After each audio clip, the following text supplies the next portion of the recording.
Hello and welcome to episode 38 of A Grand Tour with my great-great-granddad. My name is Ed Hill, and I think the title might suggest this fairly obviously, but to sum up in a micron what it's about, this podcast concerns the journals written by my great-great-grandfather William Mowbray Campbell Scott in the 1840s about his journeys around Europe initially, and then later on crossing the Atlantic and then making his way to Zacatecas in Mexico. And along the way, I discuss some of the history or sights and sounds that might need explaining to modern day listeners as best I can, which is not always that good, but anyway, I do my best. So that's basically what it's about if you're tuning in for the first time. If you're tuning in again, having listened to previous episodes, many thanks for listening again. I hope you've not been put off too much by the content so far, and it is greatly appreciated taking your valuable time to listen to me drone on about this stuff. But anyway, I thought, as normal with this little intro bit, I would say a little bit about the last episode, really just to say where we got to in the journals, because in episode 37, Will, with his family, was travelling from Cologne, and he'd been via Aix-la-Chapelle, modern-day Aachen. Oh, it's not modern-day Aachen. Aachen is the German name for Aix-la-Chapelle. And then ended up in Liege, in Belgium. And he'd been travelling by train. This is all part of his journey back from Italy, where he'd been working as an engineer on a very early railway out there too, in Milan. So as I say, he'd got to Liege. Now, in this next episode, he is carrying on his journey, and in this one, he's travelling to Tienen, Leuven, and then he ends up in Mechelen. Again, some of this journey is by railway, some of this is by omnibus, which he doesn't particularly seem to like very much. Actually, doesn't seem to very much like the Belgian train carriages either, but you'll discover more about that later. But anyway, this is on his way to Ostend with the family, and at Ostend they'll get a steamship back to Great Britain, landing at Gravesend, I think it is. Anyway, up the Thames somewhere. Just to say, this episode, although it's not particularly shorter than other episodes, is a little bit shorter because I was in a in-between area where if I'd carried on doing the rest of the journal, we would have got back to the UK bit, and there was still quite a lot to do, so it would have made that last episode, which is pretty significant, is basically his last travels in Europe, it would have made that one too short and this one too long. So I decided to finish the journey at Mechelen because of that. So we'd have more content for the next and final episode of William's travels in mainland Europe before he then, not very long after this, catches a paddle steamer to go out to Mexico. I'll just also say another thing that I tend to say at the beginning of each episode. You're probably bored of hearing it now, but there have been a few developments about ways in which you can contact me or make comments about the podcast if you want. There's the old ways. There's an X account, which is Scott of the Historic, and that's at 3G Grand Tour. There's a Facebook page, which is at Grand Tour with my great-great-granddad. There's a fairly new one, which is a Blue Sky account, which is my name, Ed Hill, and that's at scotsgrandtour.bsky.social. And also there's an Instagram account, that's Ed's 3G Tour. That's EDDS 3G Tour. And I've also set up a Reddit account, or Reddit group, which is r/Grand Tour with WS. And the Reddit account really is, I mean, obviously I'll post things about episodes coming up on it, but also I just thought a Reddit account might be quite a good way to discuss history in general and things anyway. So yes, they're linked to the podcast, but also just any other historical things that you might want to talk about. It's just me on there at the moment, so it's looking for plenty of other new members if you want to sign up. So I'll say that again, it's r/Grand Tour with WS. That's on Reddit, and hopefully once you land on that group, you'll see what it's all about. I've got to do a few more posts on there. Some of these will probably be posts relating back to previous podcast episodes, so hopefully that'll be of interest to some people who want to hear earlier episodes and things. Anyway, moving on. I hope you enjoy this episode. I enjoyed recording it. There's some interesting history in there, and I hope you enjoy the things I've chosen to talk about. Not all of it's necessarily that historical. Some of it's more modern day when it comes to beer and booze, etc. Quite an interesting topic from my point of view. So if you like your beer, there might be additional interest in this episode for you. So as I say, William starts off in Liege, and he and his family have to get on an omnibus to travel to the outskirts of the city, because as in Cologne, and I imagine probably this was the case for a lot of these cities at this time, they were all quite smaller than they are today. Many of them still had historical defences and walls, and that's the case with Liege. So all the railway stations tend to get built just outside these city walls. I think that was definitely the case in Milan as well, I think, and it was definitely the case in Cologne. So as I say, it's this very, as you know if you've listened to the podcast, it is this very transformative time in history when steam railways are really having quite a big impact on people's lives and changing the way they travel and get about. Anyway, I hope you enjoy.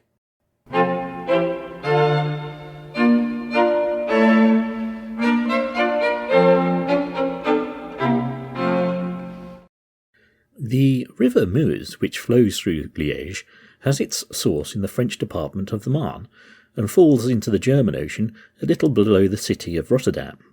It has a number of tributary waters, besides being joined by the Sambre, the Lez, the Mouzon, etc. In many parts of its course it displays, only on a smaller scale, much of the romantic variety of the scenery of the Rhine, being frequently shut in by vast rocks on each side, which are occasionally covered with wood to the summit, and at other times naked and abrupt. It is between the cities of Namur and Maastricht that this scenery is most strikingly displayed, and betwixt those places it certainly deserves the appellation of the Minor Rhine. March 28th.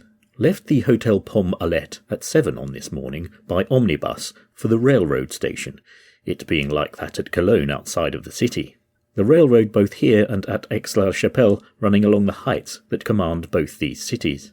Now, I have seen some considerable quantity of omnibuses in my time, English, French, Italian, Swiss, German, Spanish and American, but one equal to that at Liege never. It was a vehicle bearing more comparison to a wild beast caravan than anything else.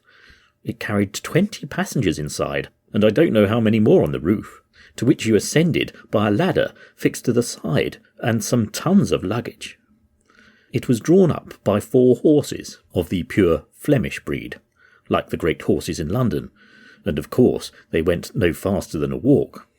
Well, we reached the station after an hour's jotting on their rascally pavements, and having procured tickets, got into a carriage. The train started at 8:30, and the morning was very wet and dull. The Belgian trains are very dark and low, so that you see very little of the country. Their carriages are also of the wild beast caravan breed. They have 8 or 10 rows of seats, and only one door on each side, so that if you wish to have any support for your back, you must scramble over the lot to reach the further one. And then to this lumbering caravan there are 4 little windows, which when open will barely allow you to put your head through. And thus you move along at a rate of 15 miles per hour. The country was thickly populated and in a good state of cultivation. We passed through and near a great number of towns and villages, but the first of any consequence was Tierlemont, in the province of South Brabant. It's also known as Flemish Brabant, and called by the people of the country Tienen. It was anciently one of the principal cities of Brabant. It has been a very flourishing and populous city, and many vestiges of its grandeur are yet visible, but it has suffered much by war and other calamities. In November 1792, the Austrians were defeated here by the French, and in April 1793 the French were defeated by the Austrians, with the loss of 7,000 men and 33 pieces of cannon. Okay, I'm going to stop at this point just to say a few things about what William has described here. Firstly, I just thought I'd say something about omnibuses. because William seems to have a particular dislike of the ones that he discovers in Belgium. I wonder if a little bit of this is to do with the fact that actually maybe, although he says he's seen many omnibuses in his time, whether William has actually travelled on that many, because in his time they would have been a fairly new phenomenon. Obviously there were lots of stagecoaches and diligences and stuff that he's travelled in previously, but the actual idea of an omnibus, which was a more long-bodied carriage which deliberately took larger numbers of people, up to about 20, and often with a sort of double-decker on the top with a ladder going up to it, was a relatively new phenomenon. They'd only really just started in the very late 1820s in France, and then they quickly spread to Britain and then the rest of Europe and then America. And of course, what's significant about them is they were the first real sort of form of mass transportation that was going really, within cities, as it were. So William complains about the rascally roads and the slow speed at which they went, but actually they were quite revolutionary for people because it meant that they could travel a bit further than beyond their neighbourhood and a little further for social events and stuff like that. So they were quite an important development. The main difference really between what we call an omnibus and a stagecoach or diligence was that the omnibus would stop and you could just get on it and pay a fare, whereas with a stagecoach or a mail coach or diligence you sort of had to book your place on them beforehand. So that was in a way the thing that was revolutionary about the omnibus. And they were actually started, or the first one recorded was invented by a man called Stanislas Baudry in France in 1828, and he actually got a English coachmaker to build some carriages for him that he then also started operating in Paris, and he was called George Chilibeer, quite an interesting name, and he subsequently then also, this is George Chilibeer, started to run coaches in London. And so sometimes they were nicknamed Chilibeers as well. But William's very dismissive of them. I imagine his one that he gets on was a kind of regular one that would probably run to the exterior of the city, beyond the city walls where the stations were. So, and of course, as many people as you could get on, the better, really, with their large amount of luggage. So, as I say, I think maybe William is more used to travelling in the smaller type of diligence or stagecoach, which generally took about 8 people, and that's why he's rather dismissive about the omnibus with its larger capacity and so forth. And of course, at this time, the omnibus would have been drawn by horses, and most of the pictures I see just show 2 horses. So the fact that William mentions this one had 4 is a bit unusual. Doesn't seem to have meant that it travelled any faster, but obviously over time horses got replaced by first electricity, steam, and really in many cities the omnibus either evolved into a tram system or into an autobus system. It's the autobus system, a motorised bus vehicle. And the word omnibus, its origins sort of linked to this Stanislaw Baudry, who very sadly committed suicide in 1830 because he couldn't make his business pay very well. One of the things that he hadn't really managed to clamp down on was the fact that the bus was picking up people and the people would give their fare to the driver. They quite often just pocketed the money themselves and didn't pass it on to the actual company running the omnibuses. So financially, Mr. Baudry's company wasn't doing too well, and this led to his untimely and sad demise. But his company was then taken over by other people, reorganised. Maybe just a simple money box would have been somewhere where you put your fare in so that the driver couldn't get his hands on it. I don't know. Anyway, obviously this didn't stop omnibus's success generally spreading around the world, and of course we still get on the old bus to this day. Usually powered by a diesel engine, but of course that is changing now, and there are electric ones coming into service.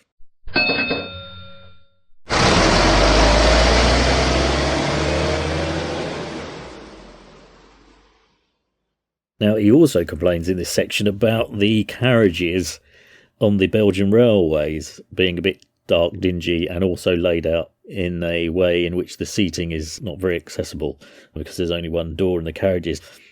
Now, I'm pretty certain these carriages would have been made by a company called Wagenfabrik Talbot, which was based in Aachen and had its origins around this time, and were actually the suppliers of coaches and stuff to the Rhenish railway line, which was the company that was running the train that William was travelling on at the time. So this company originally was known as the, I think you'd say Powell's or Povels, I'm not quite sure how you'd say that name, but Povels and Talbot Railway Wagon Factory. And as I say, it was started in Aachen, and it's actually got a long history. It's sort of still going today. It was the pioneer of the self-discharging freight wagon. So perhaps they were a bit better at building freight wagons than passenger coaches, and maybe that's why the ones that William's travelling on aren't particularly conducive to comfort for passengers.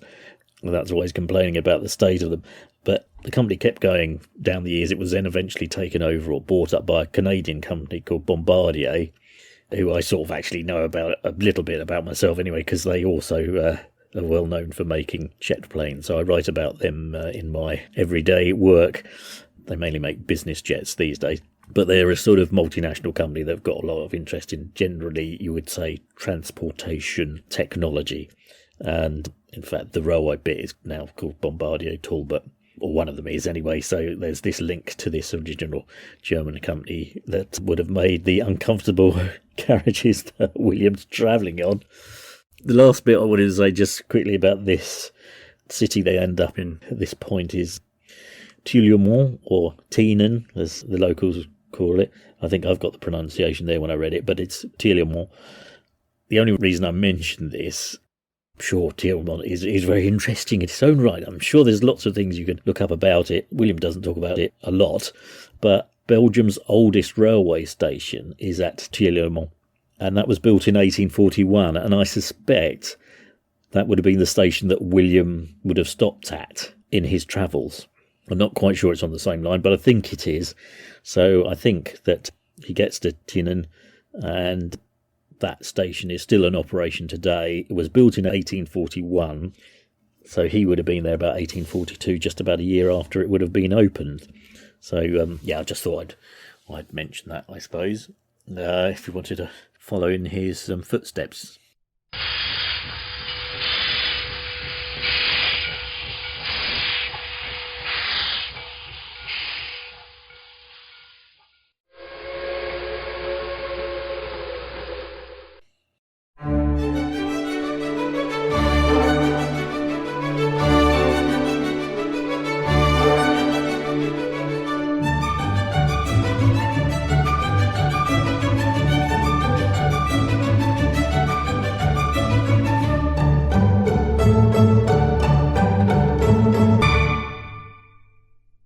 At 10:30, we reached Leuven, a large commercial city which was originally the capital of the duchy.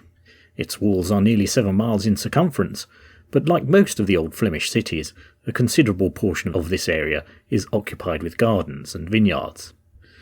The streets of Leuven are regular, but the houses are in general ill-built, nor are there any public edifices worthy of notice, with the exception of the townhouse, which is considered as a very fine specimen of Gothic architecture, having 3 lofty and highly ornamented pinnacles at each end. In the front are 28 windows filled with fine tracery and a doorway of excellent workmanship. John IV, Duke of Brabant, founded the university in 1420, to which belonged 4 colleges, a considerable library, a botanical garden, and an anatomical theatre. In the 16th century it contained 6,000 students. Having become extinct during the French Revolution, it was afterwards restored as a lyceum, and on October the 6th, 1817, was again formally re-established. In 1825, a philosophical college for Catholic clergymen was founded, with the intention of raising the standard of learning among the candidates for holy orders. But the clergy were so much against it that in 1830, when a Catholic minister was appointed for the affairs of Belgium, the Philosophical College was abolished. Leuven has greatly contributed to nourish that spirit of opposition which the Catholic Belgians manifested towards the government of the Netherlands, and of which the separation of Belgium has been the consequence. In the beginning of the 14th century, when the city had 200,000 inhabitants, the woolen manufacture supported 100,000 workmen, many of whom after the insurrection of 1378 emigrated to England and founded the English woolen manufactures. The most important article of industry is beer, of which 150,000 casks are exported annually. There are from 10 to 12 lace manufactories, and the commerce in corn and hops is very considerable. During the latter revolution, the inhabitants embraced the ardour of the cause of independence and repelled with courage the attacks of the Dutch. Leuven is 5 leagues east by north of Brussels and 7 leagues southeast of Antwerp. Population 26,000. So I'll just pause here to say a few quick things about Leuven, or Leuven, or Leuven as it's pronounced in Flemish. Again, you could look up its history if you wanted to know more, but just a couple of quick things I thought I'd mention. It is quite a kind of university town, I think, so William discusses this in the history of the university, so that's quite a big part of its culture these days. But the other thing I thought I'd mention is that William says brewing and beer is very much part of its economy during his time, and that has continued to this day, and in fact Leuven is the headquarters of the largest brewing company in the world, which is AB InBev, or AB InBev, I don't know. I think it's known as AB InBev. I mean, it's really the largest brewer in the world because of the company's acquisition of other beer companies down the years all over the world. I mean, some of the brands that it's associated with include Budweiser and Beck and Corona and all the kind of beers that, to be quite honest, I don't really like very much. But Leuven itself, you may well know, is where Stella Artois is brewed. Apparently now, AB InBev has about 630 beer brands in 150 countries, so that is big. But it's kind of a conglomerate of European, American and South American brewing companies. But as I mentioned, Stella Artois is actually brewed in Leuven, and that was first brewed there in 1926 by, I'm not quite sure how you say this, Brouwerij Artois. So if you're a fan of the old Stella, then you've got Leuven to thank for it. In fact, the brewery dates, which is also known as the Den Huyn Brewery in Leuven, actually dates back to 1366, so that's a long time. Apparently Stella was originally launched as a Christmas beer in 1926 and named after the Christmas star, of course, Stella Artois. When it was first sold in the winter season, it eventually became available all year round, with exports to the broad European market commencing in 1930. Production was halted for a period when operations were suspended during World War II.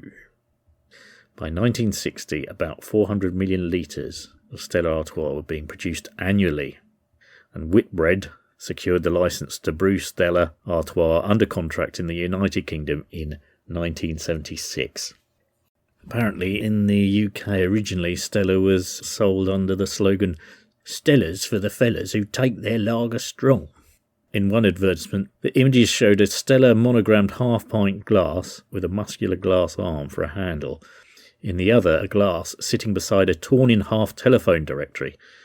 This was the same creative unit which was involved at the time in Whitbread's launch of Trophy Bitter, the pint that thinks it's a quart.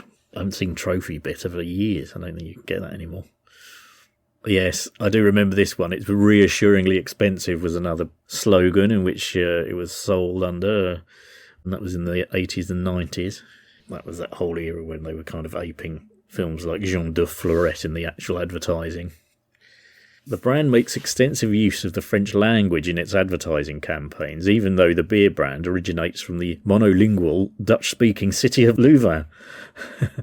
An example of this can be seen in the advertising code for Stella Artois Cidre, in which the tagline, "C'est cidre, not cider," is used, although this cider is produced in Zonhoven, which also lies in the Dutch-speaking Flemish region. It's also, brand is very heavily involved in sponsoring film festivals as well, like Cannes and Melbourne and the Sundance Film Festival. You got to say, brewing beer really can be extremely profitable, isn't it? No wonder this is one of the biggest companies in the world. Unfortunately, our love of alcohol and of the old fermented and distilled wheat grain and hops has lined many a pocket. It only has 4 ingredients: hops, malted barley, maize and water. Yeast is also an ingredient. Almost all of it is removed before packaging. So there we are. I'm sure Leuven has many more cultural interesting things than I've decided to discuss here, but obviously being a fan of beer myself, I've regrettably ended up just going on about the fact that Stella's brewed there. Didn't I? Stella's brewed there. Yeah. Oh, you know, that Leuven place, that's where Stella comes from. So, yeah, I've concentrated on the booze factor rather than the other cultural delights.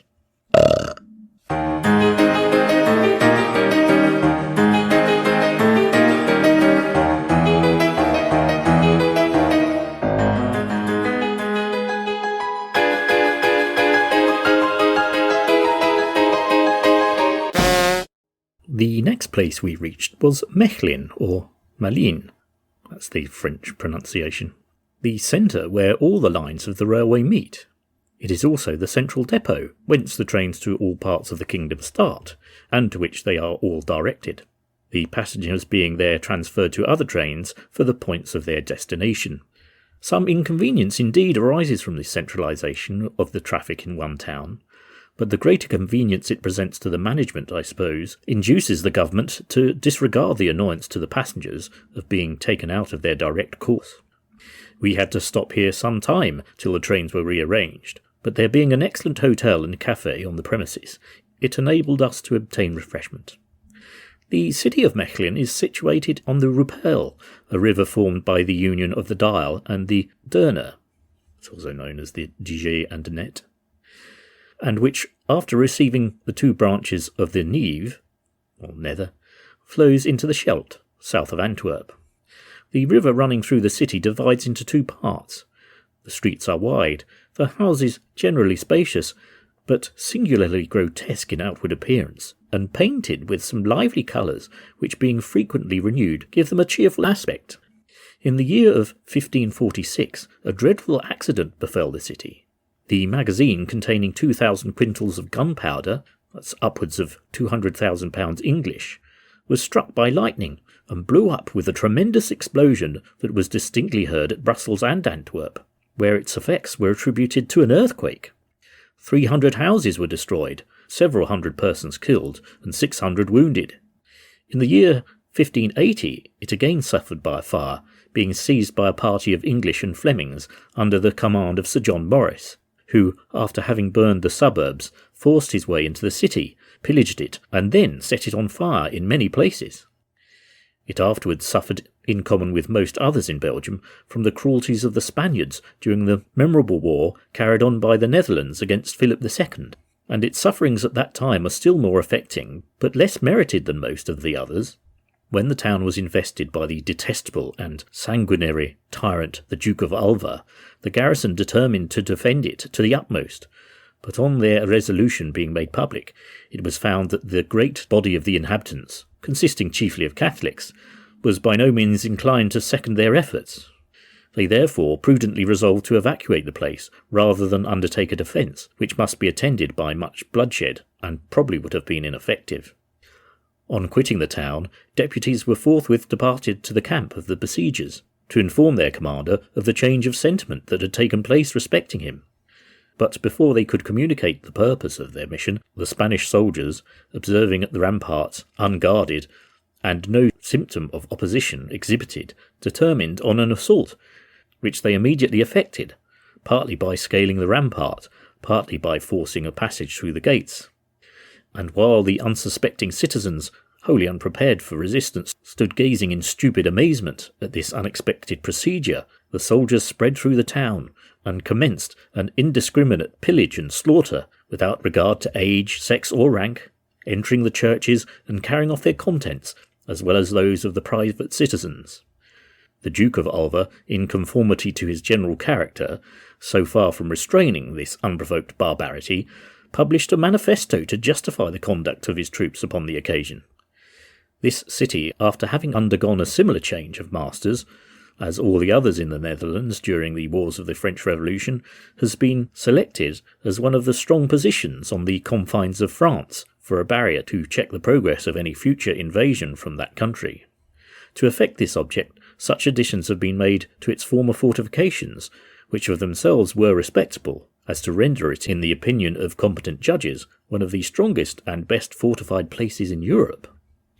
The principal manufacture carried on here is that of a particular description of lace, which takes its name from the place itself, besides which silks and damask and woolens, also leather and hats. Several breweries are carried on here, which supply Antwerp and the neighbouring cities. The cathedral, dedicated to St. Rumbold, is much admired for its general architectural beauty, but mostly for that of its tower, which, though still unfinished, is 350 feet high. Mechelen is 4 leagues northwest of Louvain, same southeast of Antwerp, population 20,000. Right, this is the last section that I'm going to talk about in this episode. First of all, I thought I'd mention this big explosion that William describes that happened at Mechelen. And this is also known as the explosion of Zandpoort. So Zandpoort had been a gate in the walls of Mechelen. And over the years, it's sort of changed a bit, and eventually it evolved into becoming the city's magazine or storage area for gunpowder. And basically, it's pretty well as William described it. On the 6th of August 1546, there was a massive storm raging over Mechelen. Lightning struck the building and the magazine and the fire where all this huge amount of gunpowder was being stored. And it was just a huge explosion that laid waste to the city and was very destructive. And as William says, it could be heard by many other cities far away.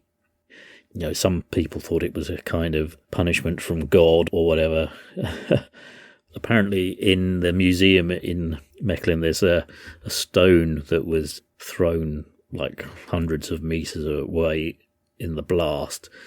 And on that, there's an inscription which says, "In August of the year 1546, the power of the dust brought this stone here." So, you know, obviously it was retrieved from being hundreds of metres away after this massive explosion.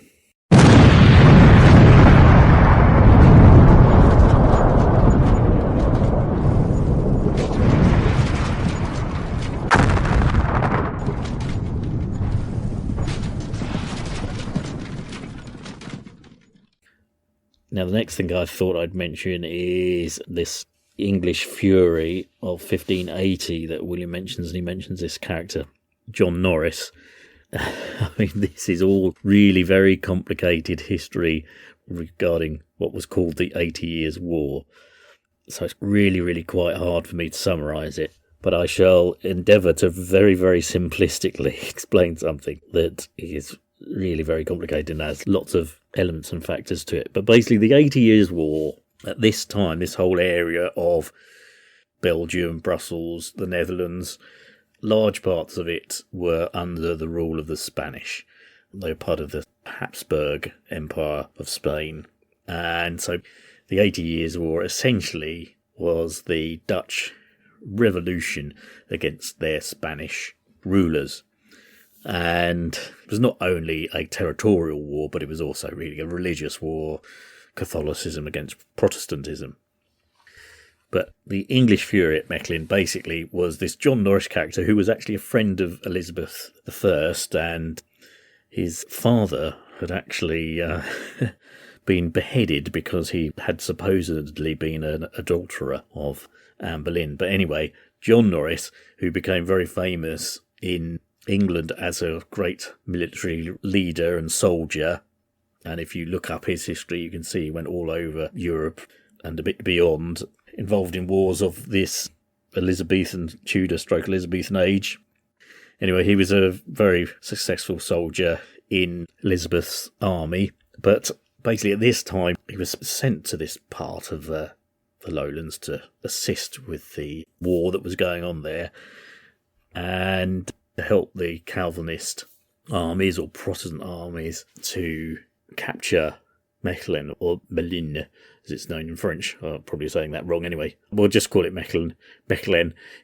William spells it Mechelen, which is another spelling. It can be spelled Mechelen, which is Chelen at the end. Anyway, this group of English mercenaries that were helping the Calvinist forces to capture Mechelen basically succeeded, and there were some Scottish mercenaries there as well, apparently. But anyway, they looted and pillaged the city once they had won victory. One thing not particularly good about the reputation of John Norris was that, in general terms, when cities were taken, this was like a sort of Geneva Convention of its day. Sacking and looting and pillaging and all that sort of thing could go on for 3 days and then had to stop. But apparently, in this case, it went on under John Norris's command for a whole month. So that wasn't very nice. There's a thing here, it just says, I shall just read this. And it says, the English and Scottish mercenaries under Van den Timpel, so he was another general who was also part of the Calvinist army, turned against the population, plundering homes, churches and monasteries. Some tombstones were removed from the town cemeteries and sold in England. Some 60 civilians were killed, and Archbishop Matthias Hovius hid in a cupboard for 3 days and then fled the city dressed as a peasant. The Carmelite friar, Petrus de Wolf, participated in the defence of the city and was killed by John Norris himself with his bare hands. So this John Norris, sometimes it's spelt Norreys, so it's Norreys, and sometimes it's spelt more, as we perhaps more familiarly know it, Norris, Norris. Anyway, sounds like he was a pretty ruthless character if he was happy to kill a poor old monk with his bare hands. It's not exactly a nice way of proceeding with things, but he was a very successful general of that time, perhaps not well known as well as he should be in English history. It seems to me it was a bit like an equivalent of the infantry or land army version of someone like Sir Walter Raleigh or Francis Drake. But anyway, he was, in this particular incident, the English Fury. It sounds like he was quite ruthless. The Fury thing, it was actually named after an event that had happened earlier called the Spanish Fury, when the city had been sacked as well. And that time, the sacking, looting and pillaging had only gone on for 3 days, but that was quite a bloody event in the history of poor old Mechelen too. So that then moves me on to another person William mentions. Again, it's all part of this whole struggle of the Netherlands against Spain. This was the Duke of Alva, as William calls him, also known as the Duke of Alba. There's so many languages going on in this area of Europe that, everyone basically has 3 names and just 3 different ways of saying their name. But anyway, the Duke of Alba, who William mentions, he was instructed by Philip II of Spain to become the sort of new, I don't know what you'd call it, governor or baron of the Spanish states in the Netherlands at that time. And he was quite ruthless. He set up these courts called the Court of Blood, where a lot of the locals who were suspected of being revolutionaries and against the Catholics were tried and executed. And so he got this reputation of being called the Iron Duke, which of course was later also applied to the Duke of Wellington. But he was a very important general in Spain's army at that time. His actual full name was Fernando Alvarez de Toledo, 3rd Duke of Alba, or Alva. And he was, if you like, someone who did the Spanish court's bidding at this time in its various expeditionary wars around Europe, trying to maintain its empire. He's considered to have been a great tactician and soldier of his time and of his era, but at this point, and this is why I think William kind of refers to him in this way of being quite a ruthless character, this was the reputation he gained when he was involved in being the governor of the Spanish Netherlands. As I said, it's all very complicated, and To be honest, William does a pretty good job, much better than me, really, summing it up quite concisely. This is one of the rare occasions sometimes when I'm trying to explain stuff that William's talking about where I wish I hadn't started, because it is so complicated, this history. And I'm by no means a professional historian. Basically, when I click on a Wikipedia page and I just see that the little line showing how much text there is going to be at the side of that is really, really small, as was the case when I clicked on the 80 Years' War, a little bit of my heart sinks because I go, oh God, this isn't going to be easy to explain. So I think the best thing I could say is look up the 80 Years' War yourself and see if you can get a better idea of comprehending it. Not even AI, much as I hate AI, sometimes the little summaries that it comes up with can be quite useful. But I noticed in this case, Google didn't even attempt to try and sum up the 80 Years' War and the Spanish-Netherlands conflict in simple terms that an idiot like myself could understand. So if it's beyond the powers of artificial intelligence, it's certainly beyond the powers of my organic intelligence. Rather rotten organic intelligence in this case. Now,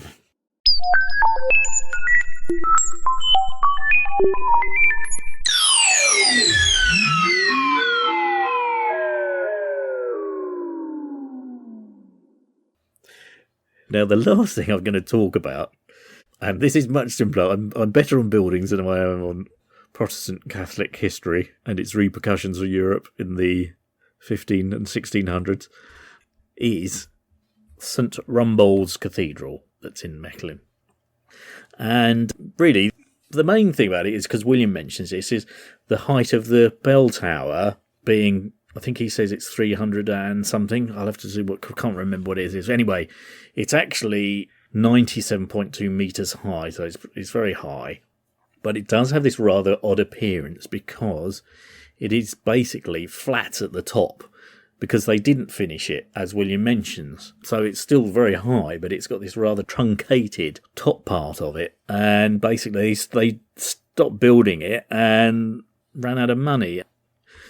I think there's also a suggestion that it wasn't built on tremendous foundations either that didn't help things. But when it would have been finished, it would have been 167 metres tall. And there's a drawing dating back here from 1649 of it, showing the rest of it all elaborately going to a Gothic pinnacle on the top.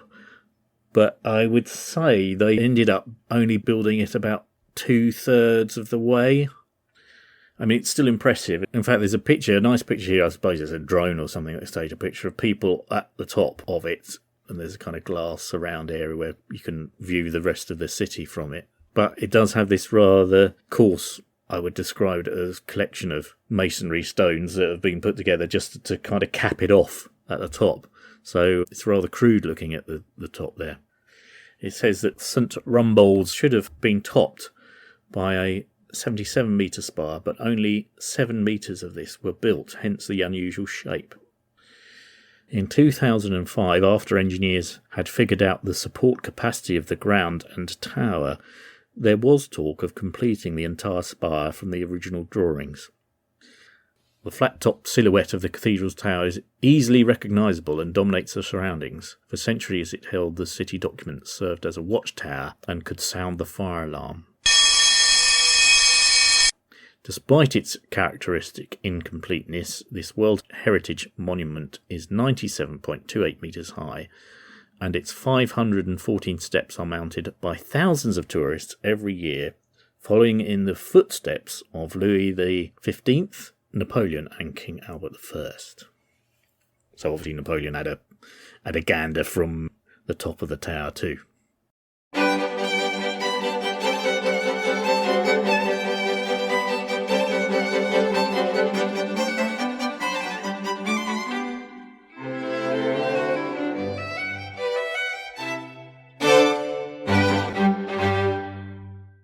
Okay, that's the end of this episode with William at St Rumbold's Cathedral there in Mechelen.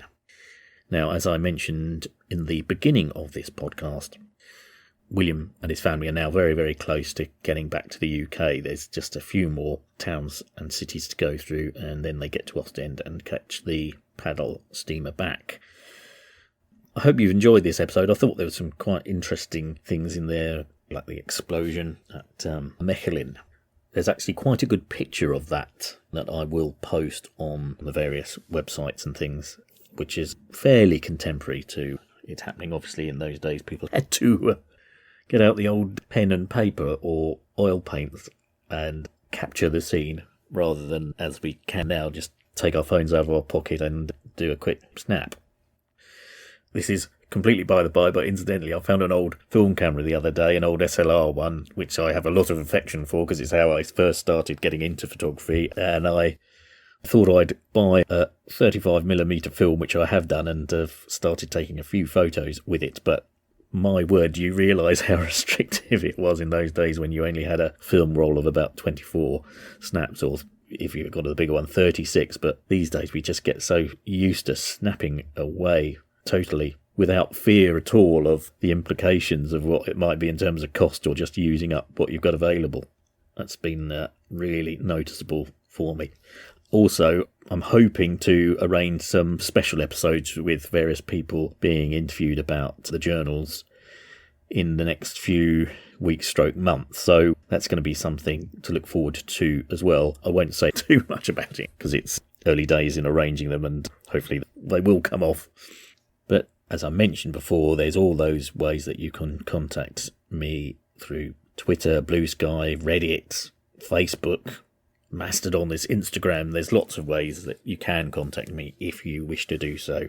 And leave a comment, hopefully a nice one, even critical ones, as long as it's on my historical accuracy or inaccuracy, which I can assure you is very likely. I made a huge error. I mean, it's an understandable error, you know.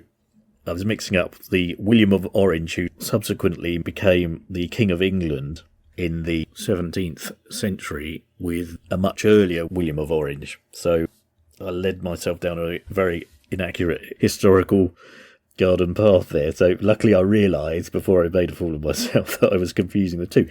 I mean, I have both got the same name, and they were both Williams of Orange. I don't know what it is in Dutch. I shall look that up. In the Dutch, it is the William van Oranje. Anyway, there were two of them, and I mean, there might have been 3 or 4 actually. It's a title that could cover numerous people from that lineage. So I'd got the 16th century one mixed up with the 18th century one, or whatever it is. In that Dutch family, you see, there's an awful lot of oranges. I mean, it is literally a citrus fest of Dutch royalty there. So, it's quite easy to make a mistake like that. So if I do any bloopers like that one, by all means comment on them. Because as I say, I'm not a professional historian, and sometimes the research that I do is scant and erroneous. So, but it might make it more exciting for you. You can prove me wrong, you see. What a muppet. He got William the Silent, also known as William of Orange, of the 16th century, mixed up with William of Orange, who later became William III of England. I have to say, I was really not very satisfied with my explanation of the 80 Years' War and the stuff that happened around the English Fury and the Spanish Fury and stuff like that. It was all very complicated, and I'm not sure I did it really proper historical justice in my summation. But there we are. These things happen, but you can, by all means, investigate that yourselves. That is the dangers of sometimes trying to do the research too quickly, that you skim over things and make these errors. That's what goes with the territory of doing a historic podcast. As I say, it's not all about the history as well. I hope people get as much out of William talking about his experiences of the time and the things that he's witnessing and observing, and just a sense of what it was like to be a Victorian, an early Victorian as well. I mean, Queen Victoria hadn't been on the throne very long when William begins his journey, so it really was the beginning of the Victorian age. Anyway, that is it for this episode. If you have been, thanks for listening.